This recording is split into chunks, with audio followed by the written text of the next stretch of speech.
لانا، اس کے بغیر چارہ نہیں۔ یہ ابتدائی چند باتیں ہیں، اس کے بعد اب آپ سوالات شروع کریں۔ میں دعوت عام دیتا ہوں، صلاح عام ہے یاران نقطہ دان کے لیے، میری بچیاں آپ سب لوگ بیٹھیں، جس کے ذہن میں جو سوال ہے دین کے بارے میں اگر ہم مطمئن نہ کر سکیں تو زبردستی نہیں منوانا چاہیے، کوئی فائدہ نہیں ایسے دین کا، لوگ اندر سے کڑتے رہیں گے، کیا ہمارے گلے یہ منڈا ہوا۔ جی بہت شکریہ مولانا جی سانجا صاحب۔ میں آج مولانا صاحب سے صرف ایک ہی کویشچن پوچھوں گا، باقی باقیوں کو موقع دے گا کہ رانا شاق صاحب کا بھی یہ نظریہ تھا، بہت سے لوگ یہ کہتے ہیں کہ دجال جو ہے وہ گوشت کی شکل میں آ چکا ہے، وہ ایک آنکھ سے کانا ہوگا تو یہ ٹیلی ویژن جو ہے وہ ایک آنکھ سے دیکھتی ہے، اس لیے دجال کے متعلق بتائیے کہ وہ آئے گا یا یہی زمانہ ہے یا کوئی وقت کی چاہت ہے؟ محترم رنجا صاحب نے جو سوال دجال کے بارے میں کیا، کیونکہ دجال ایک ایسا موضوع ہے جس کو اللہ کے رسول علیہ السلام نے بہت ڈسکس کیا، الگ اس پر چیپٹر ہیں حدیث کی کتابوں میں، تو اس بارے میں پہلے کچھ غلط فہمیاں قادیانیوں نے پھیلائی کہ یہ عیسائی پادری جو ہیں یہی دجال ہیں، کوئی پرسنالٹی نہیں ہے دجال، بس یہ جماعت ہی ان گمراہ لوگوں کی، ایسی بات نہیں۔ اور اگر ڈاکٹر صاحب بھی سمجھتے ہیں تو نہیں، بش وغیرہ جو ہے نا ہیں دجال کے چہلے، ادھر ہی لوگوں کو لے جا رہا ہے، میری یہ دجال نہیں، دجال کا فتنہ جو ہے اس سے اللہ پناہ دے۔ آپ دیکھیں کہ نماز میں اللہ کے رسول علیہ السلام نے کوئی دعا مقرر نہیں کی، مگر ایک مقرر کی ہے جو اتنی لازمی ہے، شاید آپ نے بھی توجہ نہ فرمائی ہوگی کہ حضرت طاؤس جو ابن عباس رضی اللہ کے شاگرد تھے، ان کے بیٹے عبداللہ نے نماز پڑھی تو انہوں نے پوچھا بیٹا تو نے 4 چیزوں سے پناہ مانگی ہے، عذاب جہنم سے، عذاب قبر سے، فتنۃ المسیح الدجال سے، فتنۃ المحیا والممات سے؟ اس نے کہا نہیں، اور دعائیں پڑھی، فرمایا دوبارہ نماز پڑھ۔ بھئی اللہ کے رسول نے یہ تو حکم دیا نا، باقی دعائیں آپ جو جی چاہیں پڑھیں، 4 چیزوں سے یا جب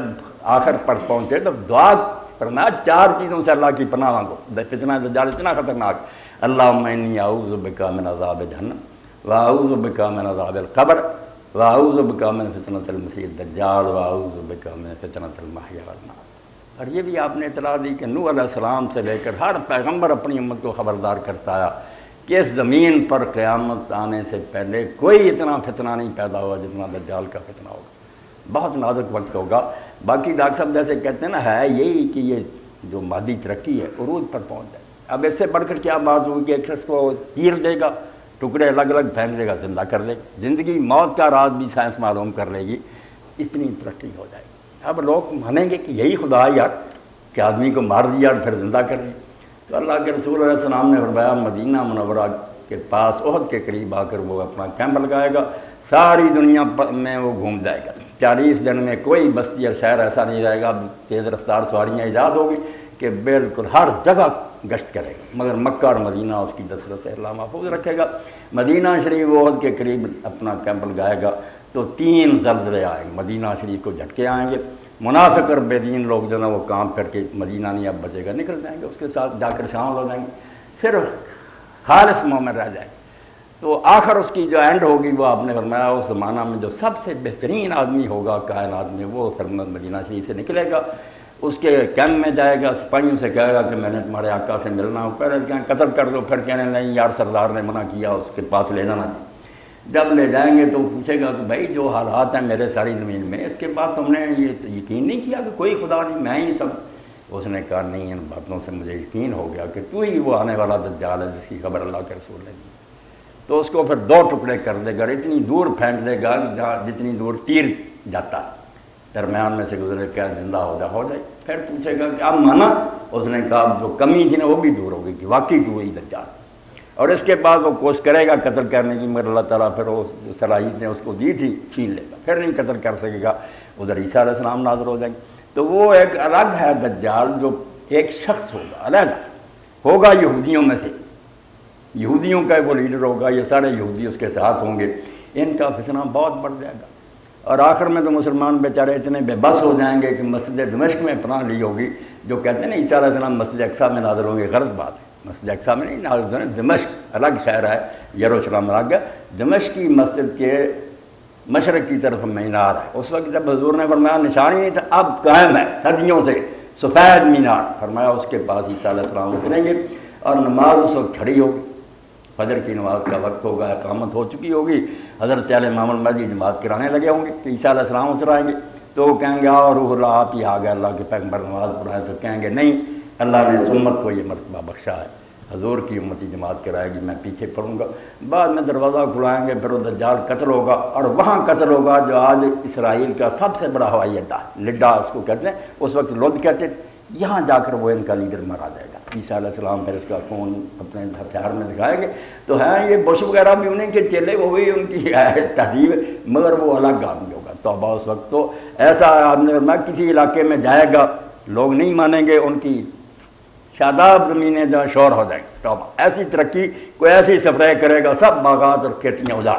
اور کوئی جو مانیں گے ان کے ویران علاقے جو ہے نا وہاں باغ لہلانے شروع ہو جائیں گے۔ سائنسی ترقی عروج پر ہوگی اور کوئی بات نہیں ہوگی، مگر ہوگا امتحان کا وقت، لوگ حیران ہوں گے کہ اب اور خدائی کیا باقی رہ گئی۔ تو دجال الگ ہے، بالکل الگ ہے۔ آپ سے پہلے ابھی آپ تک پہنچا ہے مائک کر رہے ہیں وہ، مولانا میں آپ سے ایک گزارش کرنا چاہتا ہوں کہ سورہ شورا میں قرآن کو بھی میزان کہا گیا، اور ایک میزان جو ہے وہ قیامت کے دن نصب کی جائے گی، جس کے اوپر نیک اور بد اعمال کا اللہ تعالیٰ حساب نہیں۔ تو ایک تو یہ کہ جی قرآن کس معنی میں میزان ہے، اور دوسرا یہ کہ ہم جو گناہ مانگتے ہیں وقنا عذاب المیزان، یہ اس وقت کیا کیفیت ہوگی، اور یہ نیک آدمی کے نیک اعمال اور اس کے جو کبیرہ گناہ ہیں، کیا وہ ساتھ ساتھ وہ ایک نتیجت کا جو امتداد ہے کہ وہ نیک کام بھی کرتا جاتا ہے، اس سے برائیاں بھی سرزد ہوتی جاتی ہیں، تو کیا ایسا تو نہیں کہ اس کی نیکیاں حبس ہو جائیں خدا نخواستہ اور برائیاں صرف رہ جائیں کہ یہ کیونکہ اس نے یہ کام بھی کیا ہے، یہ غیبت بھی کرتا ہے، نماز بھی پڑھتا ہے، تو نماز کا کیا فائدہ اگر غیبت نہیں چھوڑی اور اللہ حاضر کیا؟ تو یہ اس طرح سے کیا ہمارے ذہن میں بات ہونی چاہیے کہ وہ میزان جو ہے اس کے کس طرح کے عمل کو لے جائیں گے، اس بارے میں ذرا۔ ہاں صدیقی صاحب، اپنی گفتگو میں آپ نے بہت سی میزان جو ہیں نا اکٹھی کر دیں۔ ایک تو میزان یہی ہے جس سے ہم ترازو سے تولتے ہیں، اللہ تعالیٰ کہتے ہیں اوف الکیل والمیزان، پورا تولا کرو، یہ تو ظاہری بیلنس ہے ترازو ہے۔ ایک کیا کہ قیامت کے دن ہی میزان ہوگی، اس کا بھی اللہ تعالیٰ فرماتے ہیں وَنَضَعُ الْمَوَازِينَ بِالْقِسْطِ، اس دن انصاف کے لیے ہم ترازو رکھ دیں گے۔ اور یہ آسمانی کتابیں جو اللہ تعالیٰ نے اتاری ہیں، قرآن اور دوسری، ان کو بھی اللہ نے میزان کا، سورہ حدید میں کہتا کہ انبیاء کے ساتھ ہم نے کتاب اتاری، میزان اتاری، اور عدل اور انصاف کے لیے لوہا بھی اتارا۔ تو میزان جو ہے نا اللہ تعالیٰ کی کتاب میں، جیسے صدیقی صاحب نے پوچھا کہ ظاہری ترازو سے بھی ہم رتی ماشے کا فرق معلوم کرتے ہیں کہ یہ اتنا وزن ہے، اس کا یہ کم ہے یا زیادہ، تو اللہ کی کتابیں بھی بالکل اس لیے اسٹینڈرڈ ہیں، معیار ہیں، بالکل ایسا کرائٹیرین ہے کہ اس میں رائے کا پتہ چل جاتا کہ یہ رائے راست سے ہٹی ہوئی بات ہے، یہ صحیح ہے، اس پر ہم نے چلنا نہیں۔ حق و باطل کو جانچنے کے لیے وہ بیلنس آف دی ٹروتھ ہے۔ اگر سچائی کی میزان آپ چاہتے ہیں کہ حق کس طرح پتہ چلے، کتنا ہے، کم ہے، زیادہ، تو اس کے لیے اللہ کی کتابیں، وہی کے علاوہ کوئی چارہ نہیں۔ انسانی عقل جو ہے نا افراط و تفریط کا شکار ہے، کبھی کہہ دیتے ہیں قومی ملکیت ہونی چاہیے، کبھی کہتے ہیں انفرادی ملکیت، دھکے کھاتے پھرتے ہیں، اور جو اقبال نے اپنے خطبات میں کہا کہ اکانومی آف ٹائم نہیں کرتے، کہ ہزاروں سال دھکے کھانے کے بعد جو سمجھتے ہو کہ نہیں صحیح بات تھی، تو وہی پہلے کہتی کہ ایسا کرو۔ یہ سوشلزم کیسے زور سے اٹھا کہ ساری خرابی کی جڑ انفرادی ملکیت ہے، لوگوں سے سب کچھ چھین لو، اسٹیٹ کے قبضہ میں، تو کیا بنا؟ وہ روس جو برآمد کرتا تھا گندم، خود منگوانے پر مجبور ہو، مزدور کام کرنے سے ہٹ کر، جب ملنا ہی نہیں، صرف روٹی ملی ہمیں، کیا جو سپاہی مقرر کے وہ بھی کرپٹ، خیر فطری بات۔ اور اگر کھلی چھٹی دے دی جائے سرمایہ داری کو کہ ذاتی ملکیت پر کوئی چیک نہیں، پھر بھی بربادی ہو جاتی۔ دین صرف جیسے اقبال کہتا ہے اکانومی آف ٹائم، اتنا کرتا ہے کہ جو تم نے دھکے کھا کر سمجھنا تجربات سے، وہ پہلے بتا دیتا۔ اب کبھی عورت کو اتنا آزاد کر دیتے ہیں کہ وہ پنجرے سے شیر باہر آ جاتا، اور جانتے ہیں کہ تاریخ انسانی بڑی۔ صدیقی صاحب کہہ رہے ہیں اس عورت کو پوچھے کہ روم ہے، یونان ہے، مصر ہے، ہند، ساری دنیا کی کتابیں پڑھو، جب عورت گھر سے باہر آئی کوئی معاشرہ بچا؟ کبھی کرپشن سے نہیں بچ سکا۔ جتنے جی چاہے جتن کرو، جتنا جی چاہے پڑھا لکھا لو، نہیں بچیں گے۔ عورت مرد کا اختلاط سیاہی ایسی ہے کہ اس سے پھر نتائج برے نکلیں، اور نکل رہے ہیں، ساری دنیا موجود رہی، کیا اخبار اور رسائل میں آ رہا، ایسے ایسے جرائم جو سوچ نہیں سکتے تھے وہ بچیوں کے ساتھ ہو رہے ہیں، یعنی غیر فطری کام، وہ جو ظلم والی بات وہ بھی غلط ہے۔ اللہ کے رسول علیہ السلام کے بارے میں علامہ اقبال فرماتے ہیں کیسی پیاری بات، آنکھ نازک بر وجود کائنات، ذکر اوپر موت باقی بوسلا۔ اقبال ہی تھا، اگر وہ لڑکی سمجھتی ہوتی فارسی تو صدیقی صاحب سمجھاتے کہتا ہے آنکھ نازک بر وجود اس کائنات، جس کے وجود پر کائنات کو فخر ہے، وہ نہ پیدا ہوتا یہ دنیا بے رونق ہوتی۔ اس سرور عالم نے کیا فرمایا؟ ذکر او فرمود باتی، یہ میری بچیاں بہنیں بیٹھی، فرمایا نماز اور خوشبو کے ساتھ ذکر کیا کہ عورت جو ہے وہ کسی روم میں بیٹی ہے، بہن ہے، ماں ہے، بیوی ہے، یہ جیسی نماز کی حیثیت ہے دین میں اور خوشبو بہترین۔ فرمایا دو وہ چیزیں پسند رکھیے، میں بچیوں کی بیٹیوں کی، حضور نے فرمایا نماز کی طرح عزت کرے۔ اور جو لوگ سمجھتے ہیں کہ یہ پاؤں کی جوتے، فرمایا انہوں نے دین کے فلسفے کا ایک ذرہ بھی نصیب نہیں۔ جو دین کہتا ہے کہ ماں ہے تو اس کے قدموں کے نیچے جنت، اگر 3 بیٹیاں یا 2 پیدا ہو گئیں تو باپ کے لیے دوزخ کی طرف سے آڑ بچا رہیں گے اس کو۔ بیوی ہے، فرمایا سب سے بہتر وہ ہیں جن کا سلوک اپنی بیوی سے بہتر ہو۔ جدھر ہم دیکھتے ہیں اللہ کے رسول کی تعلیم، مگر یہ جو ہے نا کہ ان کو ملا دیا جائے، یہ ایسے ہے جیسے آپ آگ اور موم کو اکٹھا کر دیں، پھر خرابیوں کو روک نہیں سکتے۔ اختلاط مرد و زن جس معاشرہ میں ہوا ہے وہ برباد ہو گیا، ہزاروں سال کی تاریخ پڑھیں وہ نہیں بچ سکے، کوئی ان کو نہیں سنبھال سکا، پھر خرابیاں پیدا ہوئی ہیں، جرائم ہوئے ہیں۔ اس لیے دین کہتا ہے الگ الگ ان کے ہیں میدان، باقی بے عزتی توہین سوال ہی نہیں پیدا ہوتا۔ اب اتنی عزت کسی نے بیٹی کو دی ہے کہ آپ سید الکائنات تھے، اللہ کے حبیب تھے، فاطمہ آپ کی بیٹی تھی، امتی تھی، مگر جب حضرت فاطمہ تشریف لاتی ابو داؤد رسول اللہ اپنی جگہ سے اٹھ کر کھڑے ہوتے، سرور کائنات اٹھ کر کھڑے ہو جاتے اور عربوں کے طریقے کے مطابق پیشانی پر بوسہ دیتے اور اپنی جگہ پر اٹھاتے، اور آپ ان کے گھر تشریف لے جاتے، حضرت فاطمہ کھڑی ہو جاتی بیائی ہوئی اور ابا جی کے بوسہ دیتے ہیں اپنی جگہ پر۔ اس لیے اسلام کو کہے کہ یہ ظلم سکھاتا ہے تو یہ سوائے اس کے کہ ایسے لوگوں کی عقل کا ماتم کیا جائے اور کیا کہتے ہیں؟ اسلام کو پڑھیں پھر پتہ چلے یہاں ظلم کوئی نہیں ہوتا۔ باقی زیادہ شادیاں وہ میں صرف ایک بات آپ کو سنا دوں کہ سید مودودی رحمۃ اللہ علیہ علاج کے لیے گئے، جب نرس علاج کر رہی تھی تو اس نے کہا مودودی صاحب اسلام بہت اچھا ہے مگر اس میں زیادہ شادیوں کی لاگت۔ مولانا حکیم تھے، دانات تھے، آپ نے فرمایا کہ بیٹی سچ بتانا یہاں کسی کی ایک بیوی ہے؟ ہنس پڑی، کہنے لگی باقی غیر قانونی ہے رکھی ہے۔ تو فرمایا کیا فائدہ، فراڈ کا فائدہ، ایک کاغذوں میں لکھ رکھو اور باقی بے شمار سے تعلق وہ داشتائیں رکھو، کیوں دھوکے کرتے؟ اسلام اگر پیار کی اجازت دیتا، ساتھ عدل کی پابندی نہیں کرتا، ایک کے ساتھ بھی انصاف نہیں کرے گا وہ عورت کھلا لے سکتی، عدالت اس کا حق اس کو دلائے گی، ورنہ نکاح کو ختم کر دیں گے، کہاں ضرورت۔ تو دین کو ہم چونکہ خود نہیں سمجھ رہے اس لیے لوگوں کے سامنے پیش کیا کریں۔ افسوس تو ہے کہ جو ڈاکٹر حضرات ہیں، پی ایچ ڈی ہیں جیسے صدیق صاحب، ایک گھنٹہ نہیں دن رات میں سے نکالتے کہ قرآن مجید بھی کبھی ترجمے سے پڑھ، کوئی اس کی کمنٹری پڑھے، کوئی حدیث کا دفتر۔ اور آپ کی یونیورسٹی کا واقعہ میرے ذہن میں کہ ایک بروئی صاحب کو دعوت دی، وہ وائس چانسلر کا نام ہے میرے ذہن میں نہیں رہا، شاید چیمہ صاحب کو یاد، لینے کے لیے گئے راستہ ہو، تو انہوں نے بس اپنے طریقے کے مطابق مولوی یہ ہیں مولوی ہیں، تو غصے میں آ گئے بروئی صاحب۔ انہوں نے کہا وائس چانسلر صاحب آپ سنائیں نا کہ جب مردہ مرنے لگے تو اس کے ساتھ کیا ہونا چاہیے، بعد میں کون سا اس کے ساتھ غسل دینے کا طریقہ ہے،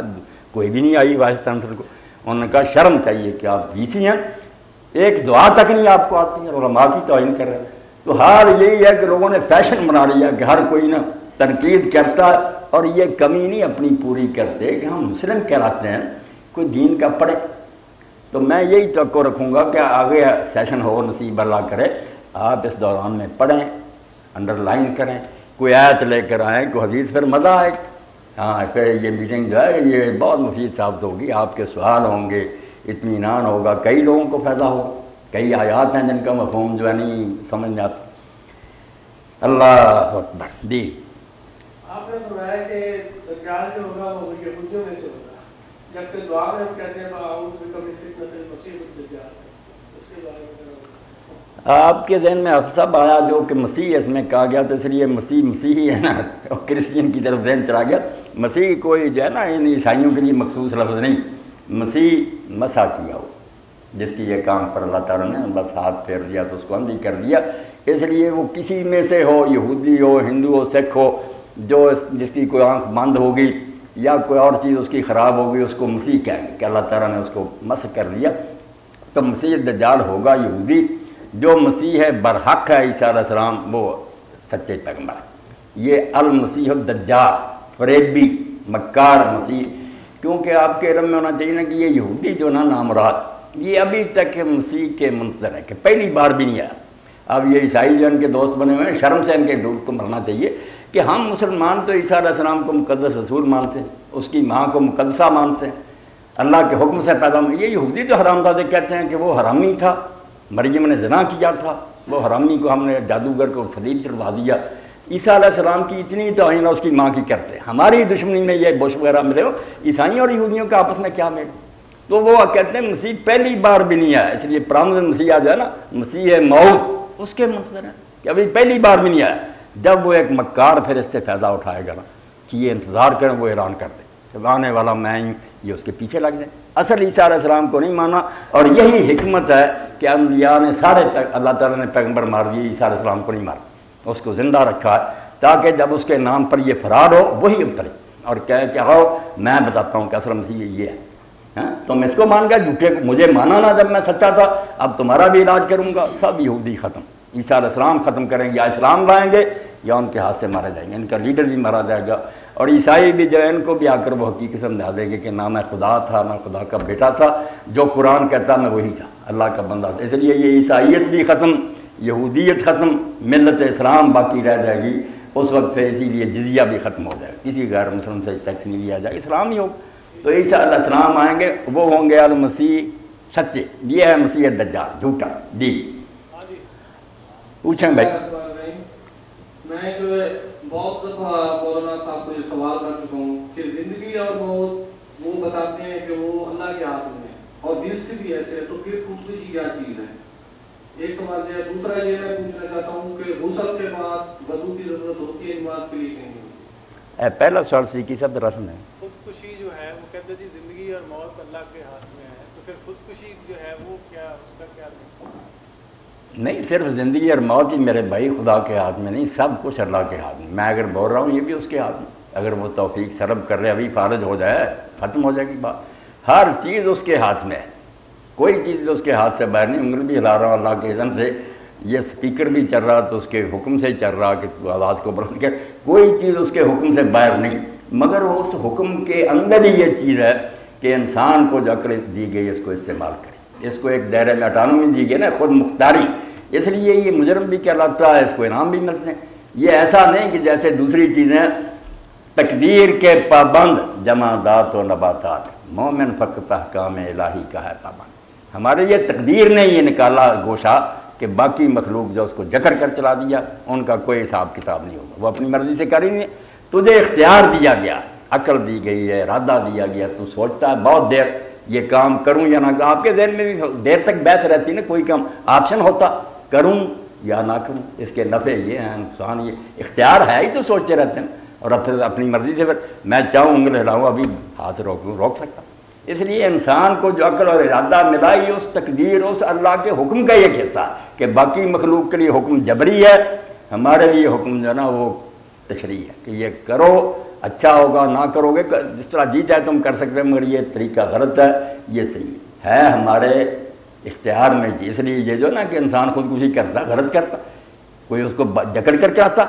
وہ آپ یہ غلط بات کرتا ہے, اس لیے سزا کا مستحق. اللہ کے ہاتھ میں ہونا ہے کہ قوانین اللہ نے بنائے کہ یہ زہر کھاؤ گے قانون ہے مر جاؤ, یہ اس کا مقرر کیا, مگر کھانا نہ کھانا میری اپنی مرضی, مجھے سمجھ دیے کہ نہ کھاؤ, کھاؤں گا تو مر جاؤں. قوانین مقرر کرنے, مقنن ہونے کی حیثیت سے سب کچھ اللہ نے قوانین طے کر دی ہے, یہ اس کے ہاتھ میں ہے. مگر انسان پھر اس کو صحیح غلط استعمال کرنے میں آزاد ہے. تقدیر شکن قوت باقی ہے ابھی اس میں. ناداں جسے کہتے ہیں تقدیر کا زندان, بیوقوف کہتے ہیں کہ یہ تقدیر کا جھگڑا ہوا, وہ باقی مخلوق ہیں سورج چاند ستارے. انسان میں اب بھی طاقت موجود ہے کہ وہ تقدیر کو بدل سکتا ہے. یہی بدلنا کہ اگر حضرت عمر آپ کو قتل کرنے کے لیے جا رہے, تقدیر کیا تھی, ڈیسٹینیشن جہنم ہی تھی, توبہ کر رہی راستے سے باز آ گئے, تقدیر بدل گئی. انہوں نے اپنی خود ہی بدل لی کہ توبہ کر کے اوپر جنتی ہو گئے. اس لیے انسان جو ہے اس کو اللہ تعالیٰ نے یہ سمجھ کر دی ہے کہ یہ کام کرو یہ نہ کرو, باقی پھر جو نا رزلٹ وہ قانون خداوندی جو ہے اس میں دخل نکلے گا. آپ نے زہر کھائی ہے مریں گے, آپ نے دوائی کھا لی ہے شفا ہوگی. قوانین مقرر کرنے میں دخل نہیں, ان کا استعمال جو ہے اس میں ہمیں آزادی دی ہے کہ یہ کر سکتے ہیں. اب غسل کے بارے میں پوچھا، نہانے کے بعد وضو کرنا سوائے حماقت کے کوئی بات نہیں۔ آپ دیکھیں جب سر سے پاؤں تک اس نے سارا بدن دھو لیا، کیا رہ گیا کہ اب پھر منہ دھوتا، ہاتھ دھوتا، پاؤں دھوتا، کوئی نہیں۔ اسی لیے